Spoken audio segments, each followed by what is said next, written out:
Hey YouTube, it's Felice HD. I am back again. We are here today doing the season 3, episode 5 recap of Black Lightning.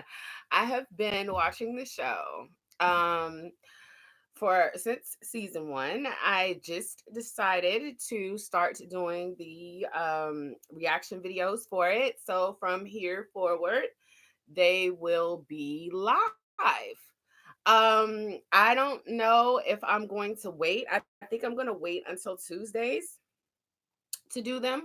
I think I'm going to wait until Tuesdays so I can access them on the app. I really love this format on the CW app.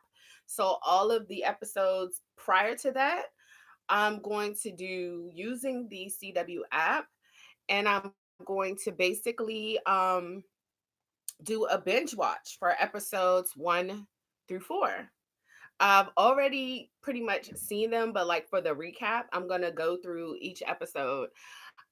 This past Monday, I actually watched CW live because I'm just so hooked. Okay, so I caught the first season. Let me just give you kind of an overview of my journey with Black Lightning. I started watching it on Netflix for the first season, which was awesome, and it definitely reeled me in. And for some reason, I just kind of lost the connection. So I didn't realize that new episodes were available until recently when I saw a commercial about season 3. So of course I had to go back to watch, kind of bridge the gap and see. I purposely didn't watch season 3 yet because I wanted to go back and catch up and watch season 2. So now I'm pretty much caught up, and uh season 3 episode 5 is what basically gave me the nudge to really just kind of want to do reaction videos because it was a lot. Like, okay, I'm having issues with Agent Odell. Let me just jump out the gate and just say I'm having issues with him because he's doing this weird, sinister puppet master thing that I'm not feeling. And it's really it's starting to send me because I can't, like, and oh my gosh, it's just like I have mixed emotions about so many of the characters this season because they're just wearing different hats. I think the most intriguing to me this year is definitely I'm watching very closely to see what they've done with Khalil.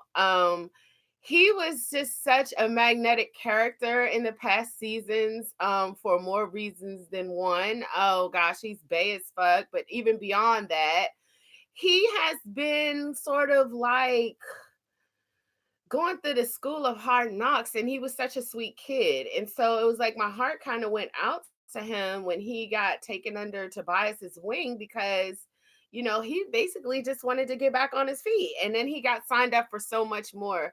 Now I mean I have to really kind of, I think I'm going to refer to him as Painkiller from now on because I don't even know, like, I question if Khalil is still even in there. Like, he's just a totally different animal now. Shout out to him because he's been doing this thing on here.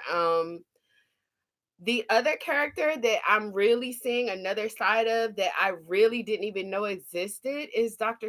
Stewart. She is so intelligent on the show. It's like whatever challenge they put in front of her, she's just really like plowing through it. I don't like the fact that so far, spoiler alert, again, do not watch my reviews if you haven't seen the episodes because I'm going to be talking about it in depth.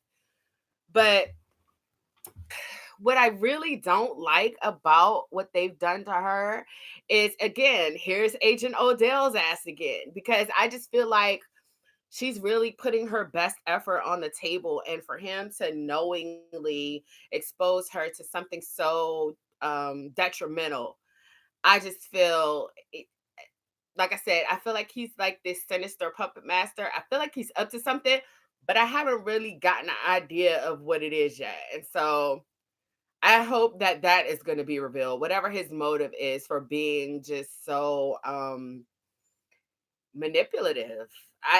For lack of a better word, it's like he's being extremely manipulative, and I don't know. I can kind of see what everybody else's intentions are, what their motives are. It's been pretty obvious, but I really don't know what his intentions are.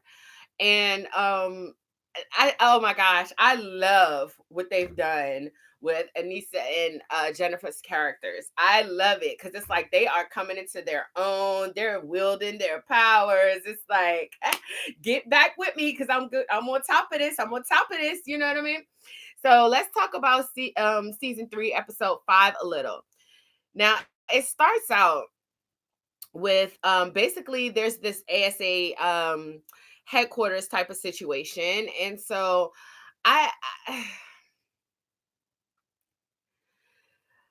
at the very beginning, Agent Odell is going through some facial recognition software and he's trying to identify some snippets, some different camera footage of Blackbird, which he is already kind of familiar with, but he's trying to identify the actual person. So they've done some, analysis of data that has been captured of Blackbird, and they're trying to match it up with an actual person. So when there's other people that come up that kind of fit the description, but when he sees Anissa, he's like, oh really, so now he's sort of kind of hot on her trail as a possibility of being Blackbird, which we already know she is, but there's some other people there that are popping up, so there does create some sort of doubt in his mind, but he thinks it's sort of a weird coincidence, so he's like, interesting.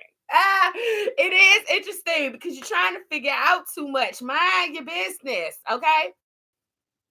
So then we fast forward to Khalil. He's actually in a training environment at the ASA, and some of the people that are coming in to spar with him, they're being kind of disrespectful. So of course he has to whip him into shape a little bit, flex some of his skills. He's shirtless, he got them daggone muscles, but he takes it a little too far. So here's the thing.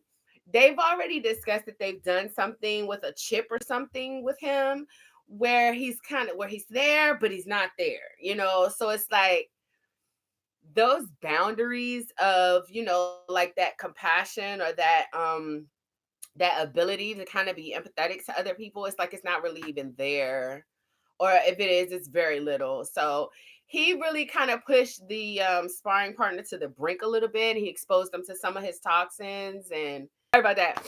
So Agent Odell had to kind of step in and say, hey, knock it off. You know what I mean? Enough is enough. And they had to escort one of the guys that got exposed to the poison. They had to escort him to get some of the anti-venom. Um moving right along, you later see there's someone that is reporting like sort of impromptu. Now we see a lot of grassroots reporting going on this season. There's the clapback news girl that actually got the cracking with she got the cracking with Thunder, but even above that, so there's the clapback news, and then there's this grassroots type of anonymous news that is being spread, and it's done by like hiding the voice, so we're not really sure who that is yet, but this scene goes into the scene with Khalil. I can't call him Khalil. Painkiller. The scene with Painkiller doing the sparring and knocking the dude almost into oblivion, that transitions to Dr. Stewart, and she's actually having a dream, but she is imagining that she's in a testing environment with the meta, and she pushes her too far and she actually disintegrates. So she wakes up in kind of a fit, and so she's trying to go reach for her green light to kind of pull it together, but in the process, she wakes up Jefferson. So he's now trying to converse with her, but she's just like one track minded. I don't like that side of her. I really do hope that it is exposed and that she does get some help, because she's really fooling with it really hard. And I mean, I don't know if her pushing herself to this level, if she's gonna like have a meltdown or her body's gonna crash or something like that. But she just basically told him, she wants to go ahead and get ready to go to the lab. And he's like, okay, but what about, are we gonna spend some time together or what? So it's getting really kind of awkward with them. um I think they'll work through it once he kind of knows that this is not just her. Once he kind of gets the hint, or he becomes aware that she's under the influence, I think he's going to do what's necessary to help her. Because she's proven herself as someone that will go to all types of extents to protect him and to ensure his well-being. Um, Now they're moving to this clip with Anissa listening to the grassroots news with the guy with the voice recognition, and they're giving Blackbird props as being the next wave of hero, especially now that the public is feeling that Black light is not present. But they don't know that Jefferson Pierce was actually in the ASA headquarters. He was being detained at the ASA headquarters for all this kind of weird, unorthodox testing. He's home now, and he's back at the school, and him and Jennifer are moving forward to their morning routine. They're having breakfast. They're getting ready to head to the school, and she accidentally shocks him. Uh, he's like, "Stop dragging your feet." I mean, it's really like it's a parental conversation. I'll say that. As a mom of three, I know what it's like to kind of give your kids these pep talks where it's like, look, cut the fuck shit and do what you're supposed to do. And that's pretty much what he was basically, but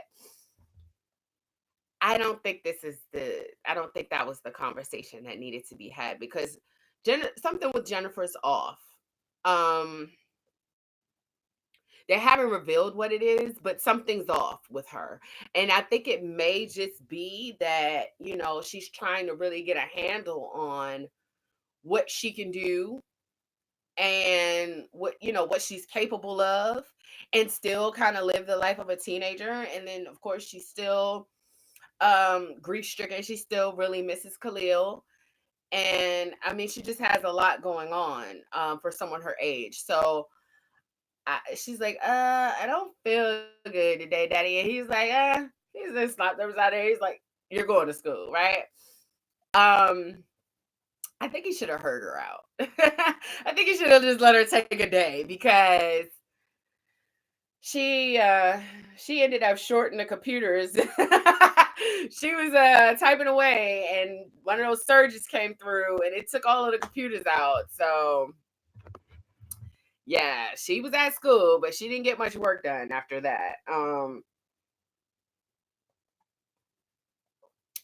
mean, this episode was actually tea as hell, because we also discover in the process that the new kid is a meta. I think it's awesome. Oh my gosh.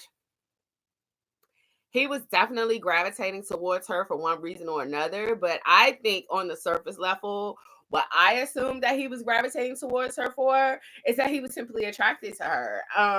And more so because he was like the girl. I mean, he's a very adorable young man. And one of her friends was like, "Hey, I got this," and he was like, "Go zero in, okay, straight to, no, I'm here to talk to Jennifer," and shattered her world. But now I kind of understand why he may have handpicked her out of the bunch, because in some way, I feel like he's knowledgeable of the fact that she is actually a meta, and that um perhaps they can connect on some level about their powers.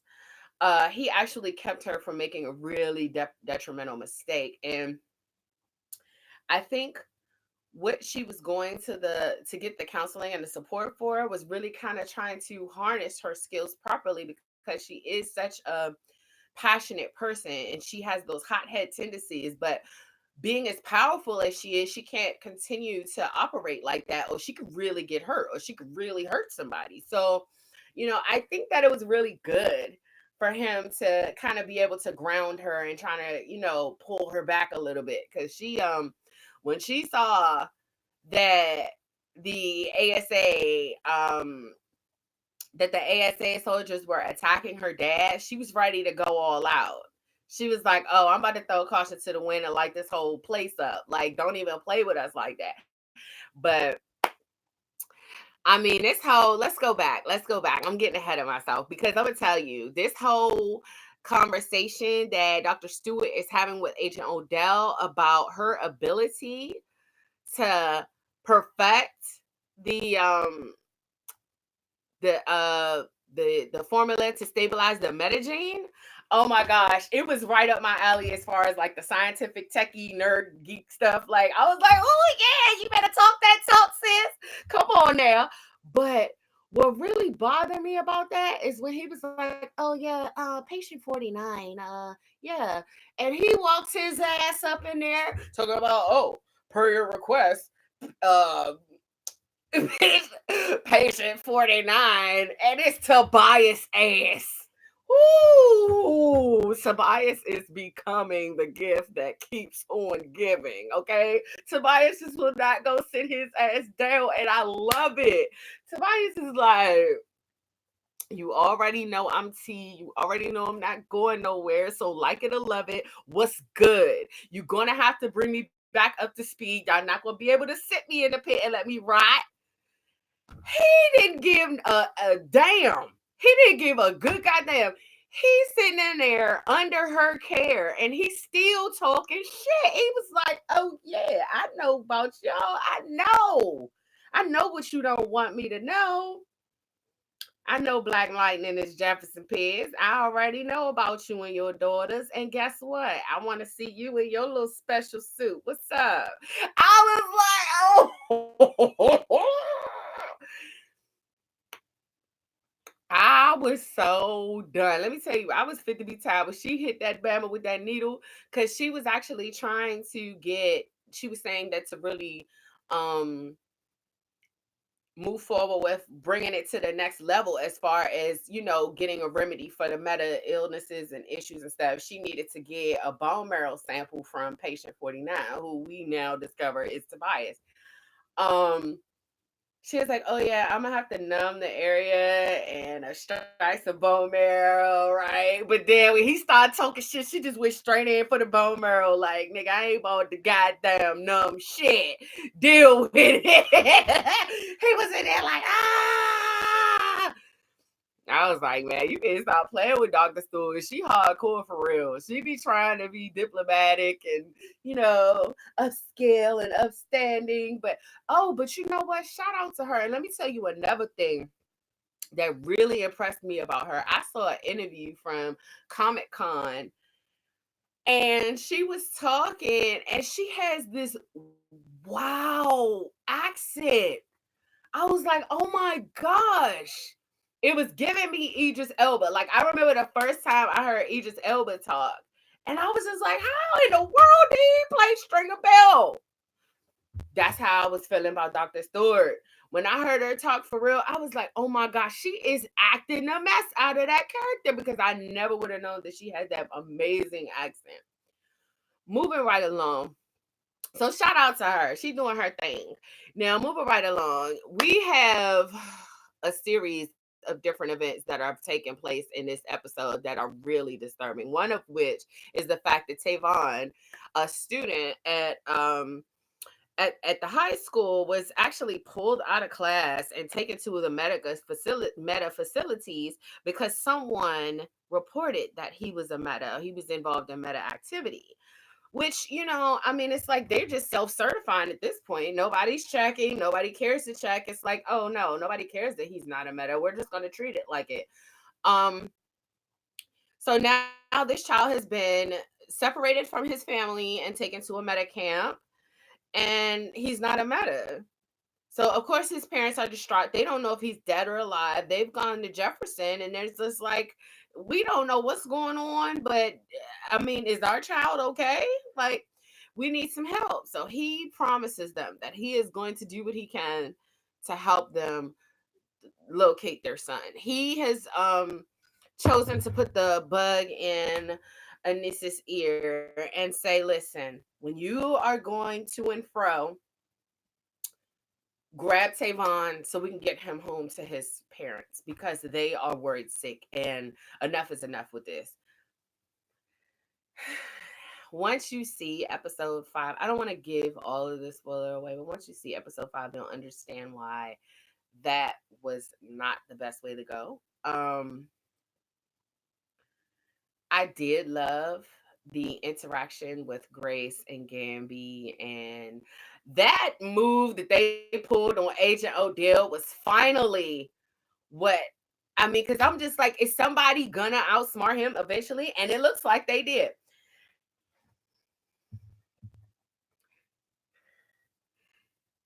Hang on.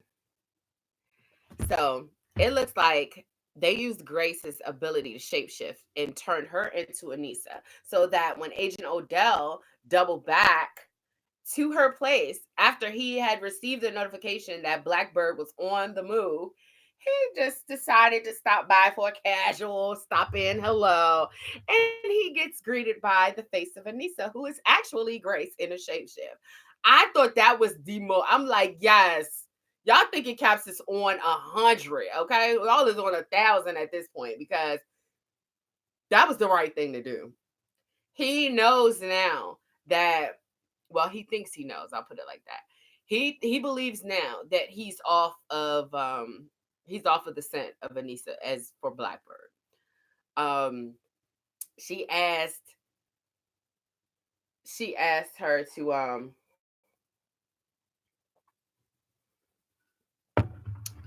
to allow Gamby to be there so he could kind of oversee that whole thing because I think in her heart she does really feel like Grace is down for and everything, but she may not realize the severity of the entire situation. Like, this is not a game. Like, I need this to go flawless. So then we move forward to the scenes at the school, which was Jennifer's in class and she is really down. She's not feeling her best.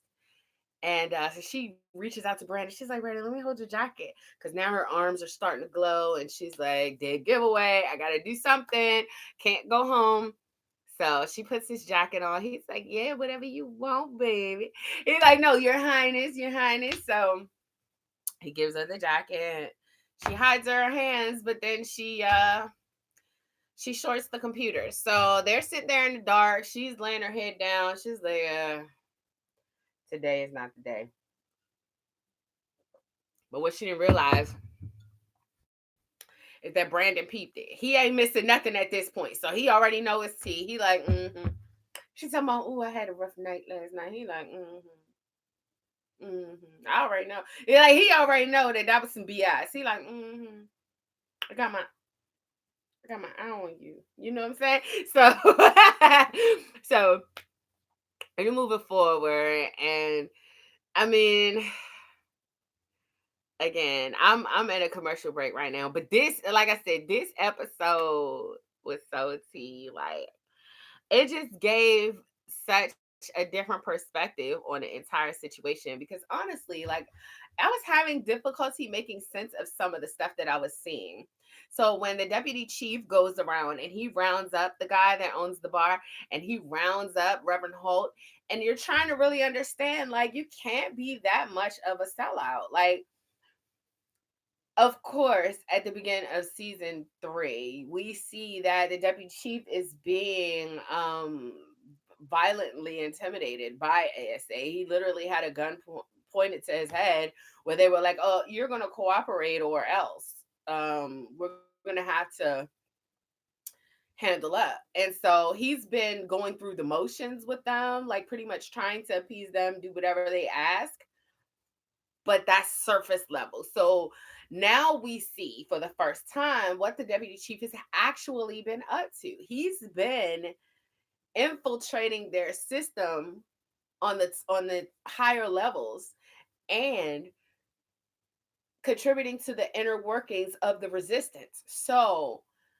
he's actually playing for the good guys. He's just sort of being the middleman right now because he has to save face. He is actually in law enforcement. He likes what he does, so he doesn't want to, step down or anything. He wants to stay in place, but he realizes that he has to play both sides in order to make it happen. So that was a revelation for me. I was so super excited to see that because I really didn't want to believe that he was buying into that ASA foolishness that they were asking him to do. It just was really disheartening to think that he had completely bought in on that.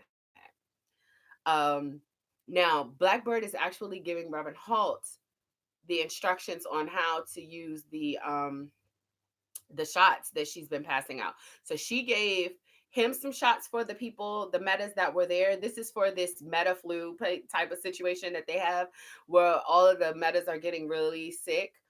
Um, and this is the conversations where she having with Black Lightning about Tavon. She's like, I don't want, like, there's a bounty on my head. I don't want this kid lagging along with me because I can't, like it could really get real out here, and I wouldn't want, Black Lightning insisted. And in this specific instance, I'll put it like this. In this specific instance, Black Lightning should have took Blackbird's word for it. He should have took Thunder's word for it because, you know, now I think he is going to gain confidence in the judgment calls that, because honestly, I don't think he has complete faith in Anissa's ability to, or Thunder or Blackbird's ability to make judgment calls fully independently, because she's made so many risky choices in the past. So he probably feels like, no, I can trump what you say because I am a wiser decision maker. But in this instance, no, he should have heard. She's in the trenches and she knows what the risk was for that. And she was right. Now, let me just say one thing. Sis on the farm is giving major attitude, and I'm just like over her. Like every time she just every time Blackbird shows up, she's giving she just got a whole bunch of lip. And it's like you wasn't saying all that when your ass was on the line and Looker was coming after your head and your babies. She just talking about, let me save my people from the plague you brought. I mean, I'm over her. I'm not feeling her. And then Tavon was like, man, she just scared. She nice most of the time. No, she just don't like Anissa ass. And that's all it is. She is not here for Anissa. She's like, bitch, you helped me one ass time, and now here you come with all these damn favors. Like, she's over her.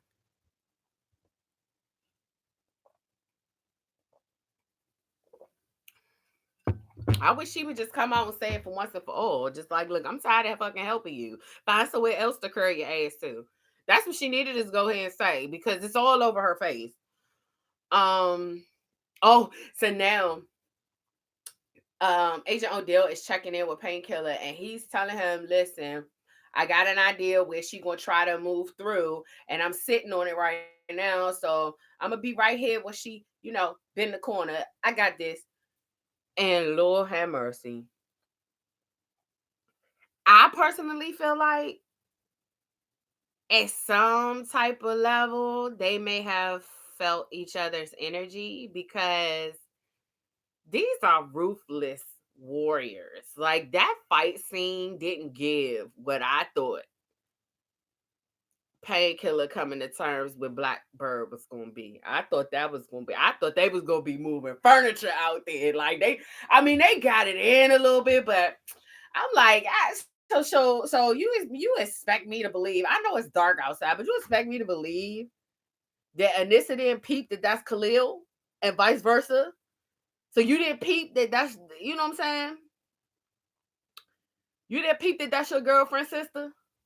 Mask or not? I know she got the head, Okay, but look at me, right? You can still tell it's me. I'm sorry. So you didn't peep that was your girlfriend's sister, or On the flip side, okay, I know he got sunshades on, okay, but you didn't peep that that's your girlfriend, that's your sister, that's your sister, that's your sister, sweetheart. I'm just waiting for her to run tea. I'm waiting for her to run tea because I know when she get alone and she get here with Jennifer, she gonna be like, you know what? I think I seen Khalil. I'm waiting for it to come out her mouth. I waiting for. I'm like, I think that was Khalil that attacked me. I believe Anissa's going to be the one to tell it.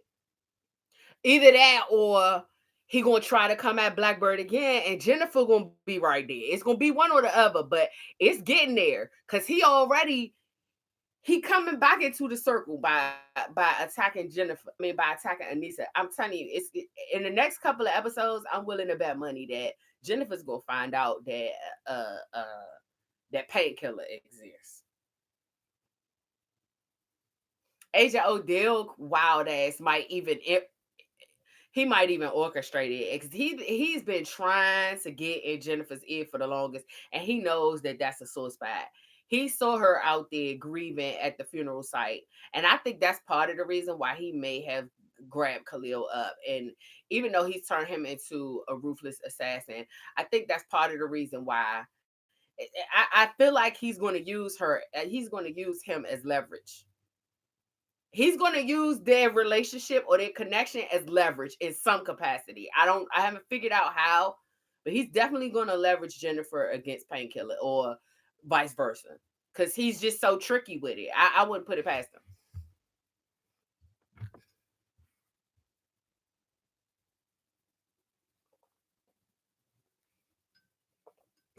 Yeah, because I ain't gonna lie. When I realized that Blackbird was coming toe to toe with Painkiller, I thought they was going to do the damn thing. I was like, oh, this shit's getting ready to get good. They did. They gave a little, but they didn't give what I thought they was going to give because I was waiting. I really thought that shit was going to get. I thought yeah. I was like, oh shit. That's just like. That's just like when Tobias was in the with the hot seat. He was like, "Oh yeah, by the way, you know what I'm saying? A little hot thing came over here and lit my ass." I already knew what was she with that. When she was like, "I'm getting at Tobias' ass," I already knew. That scene delivered because I was waiting. It's just like I was waiting. You see, that's why I was like, I'll say what y'all want to say about Tobias, but he be giving it up. Like I already knew it was gonna get ugly when he came face to face with Khalil. After he had made them the promise about Reverend Ho and he did deliver.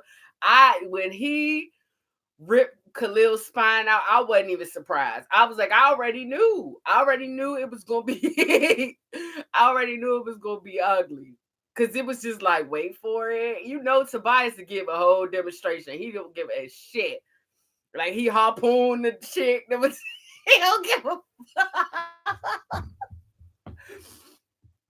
I can't wait. I can't wait to see the final showdown between him and Black Lightning. That shit's gonna get ugly.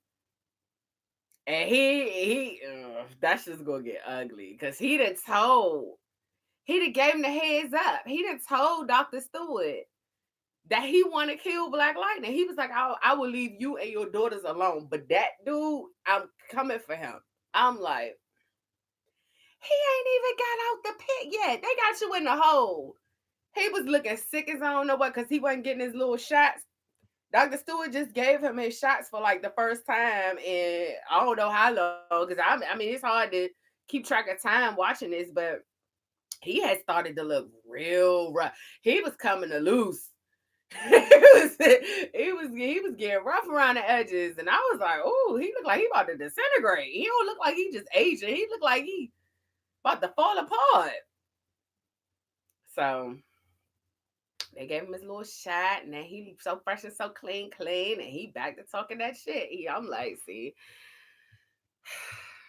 I don't like how Agent Odell came up in Anissa's house though. He came up in see that's one thing. Like that sends me. People be disrespectful. That's why you can't have everybody at your house. Agent Odell is disrespectful as fuck. How you will come into my house and start walking up these steps? Just smack the shit out of him. I wish the motherfucker would come up in my house and just start walking all up in my house and shit. Like, what? He kept looking up her steps. He kept like, I was like, oh my God, this family is so disrespectful. But he got his answer and he legit felt like, hey, Gabby was on the other side of that door, like, come up here if you want to. Cause I'ma be waiting on you. I'ma be waiting. Like he put that joint up a couple of times like Slim. I wish the fuck you would come up here. Gabby is about it. Gabby is not even supposed to be alive. They been said Gabby was dead because they ain't figured out who was trying to murk him, but he's still getting it done. So this is that's a fast forward to the part where the deputy chief come get Reverend Holt. And he did. He played the role because I really did think for a second that he was gonna lock that Reverend up. He was like, "Oh yeah, the, you gonna lock me up in the Church of God?" He was like, "Oh yeah, it been worse. It been worse." So I really just don't like how disrespectful Tobias was being to Dr. Stewart though. Like he's still so much of a villain.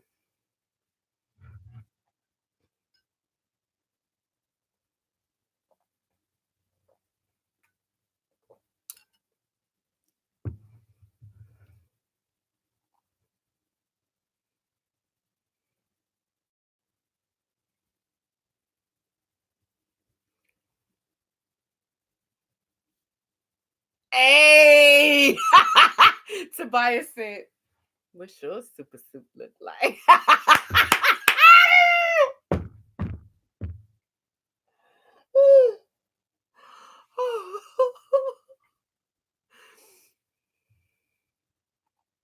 Tobias is a savage, bro.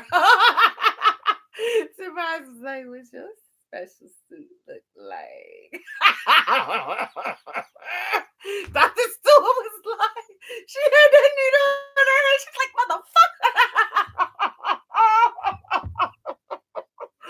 Oh, oh yeah. So now they met in the tunnel. Anissa did radio in to Black Lightning. She was like, "Look, we're headed to the tunnel. Meet us there ASAP. We're coming in hot. It's not good."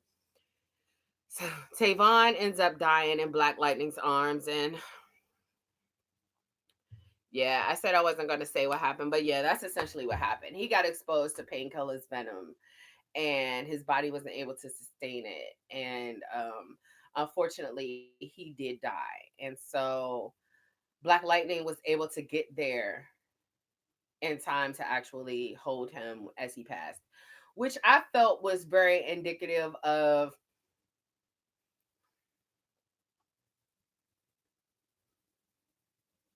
it's one thing when we make bad decisions and we don't always understand the impact, but I think it was very important for him to have that impact of that decision drive home for him because he needs to understand that, you know, while he's been the leader for so long, I think this is a very interesting dynamic that all of us face at one point or another, where, when you're younger generation and you have to really prove yourself to your elders, so to speak.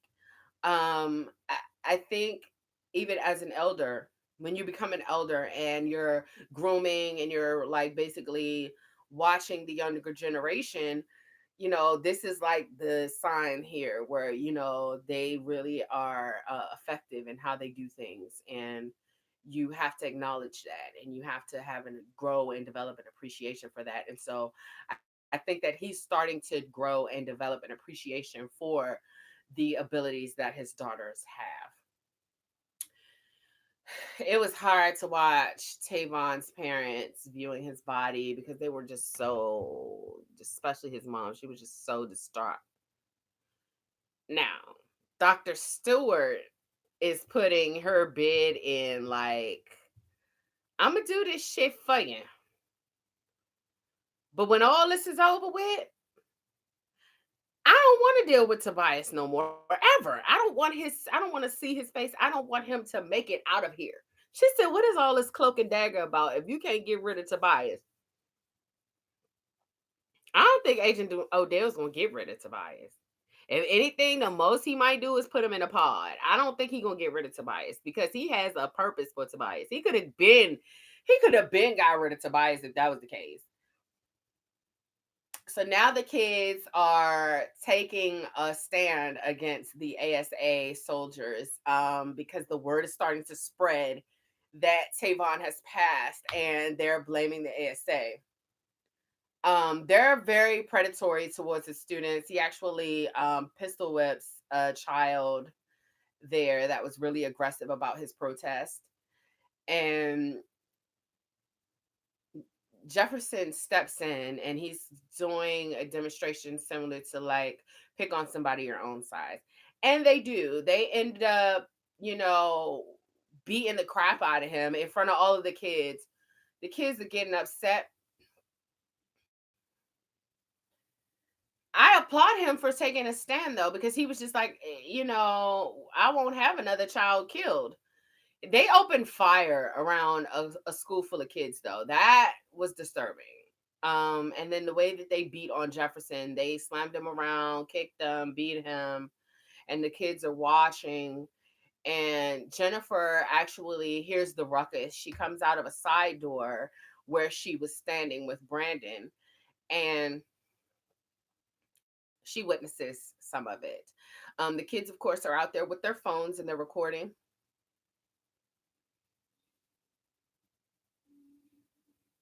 Jennifer's eyes lit up when he pissed away.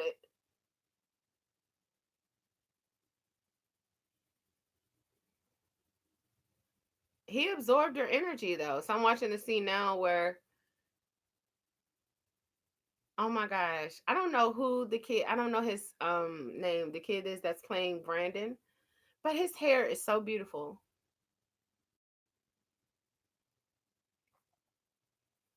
I know for a fact because I can't remember exactly what other show I've seen him on other shows before. I can't remember what other show I've seen him on offhand right now, but I'll think about it.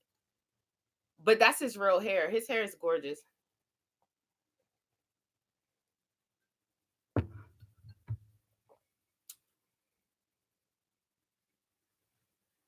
I'm sorry to keep smacking on my tea. I made some chai. It is awesome. I'm real proud of my chai. My chai slaps. Hey. All right, so I'm watching this on my phone. So I got my it's on commercials right now. Watching it on the CW app. I've been seeing a lot of people saying that they're not able to access the CW app. Um it's working pretty good for me. I actually like it better than the app for my cable provider. Just simply because I like the playback. The playback is a lot smoother on the CW app for me. So that's why I've chosen to watch the episodes that I'm using for the recap on the app. So we're getting kind of to the end of this episode, and if I have to say one thing, I feel like this episode was teased so much because there was so much revealed. The rest of the episode is pretty much going to fast forward to the deputy chief is going to take the club owner and Reverend Holt out of the van, bring them to an undisclosed spot where they're going to meet some of the other revolutionaries. They're going to have Blackbird there, and they're all going to kind of have a meeting of the minds where it's like, we're going to bond together with the metas and we're going to get ASA out of our town because they really want Freeland back. They don't want to have the ASA governing. They don't want the checkpoints. They don't want the camps. They don't want any of that. They want to go back to what they knew as life in Freeland before all of this. And they want to bond together to drive ASA out. And I think that's very wise of them to do that because if not, they're going to continue to be targeted. Um,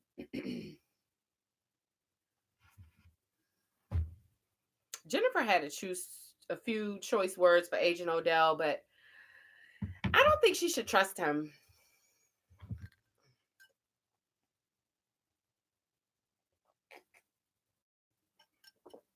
I forgot about that part. When she checked him about them dudes, then she was like, okay, they was beating on my father. What's tea, bro? She get in the car. He was like, let's take a little ride. He said, they are our people. I'll deal with them. He ran her the address. She showed up and she was like, oh yeah, what's up? Hey. They had to face the music. She was like, young, bring that ass here. They didn't show it, but I know she gave them the business because you could see it in her eyes. Her eyes start lighting up. I know she sizzled their ass up. As Tobias said, it was a little joker came after me and lit my ass up. He ain't lying. Jennifer don't play. I know she gonna fire their ass up. I don't know if they gonna make it out of that when she get done with him. Cause she ain't play about that other chick. What was her name? Cutter? Whoo. She roasted Cutter ass for filth behind Khalil. She was like, sis, that's little red tape, huh? Let's see what it do. She negotiated her ass into that antidote.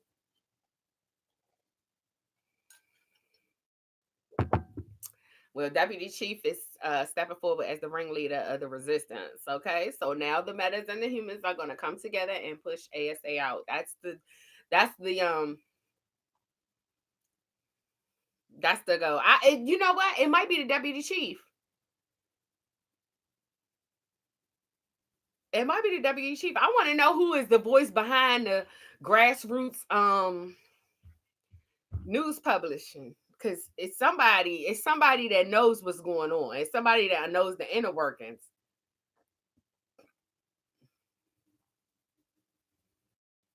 Come on, Reverend Hope, with that Bible scripture form. He said the scales fell from his eyes and turned from soul to pole. That's what's up. Woo! Tell you, this episode was tea. I'm gonna give you reviews. We're gonna go back and do the binge watch for episodes 1 through 4, and we're gonna do live moving forward. I don't know exactly how many episodes are on each season. I don't know how many are gonna be on this season, but moving forward, I'm going to use the CW app. So once the episode becomes available, we're going to watch it live.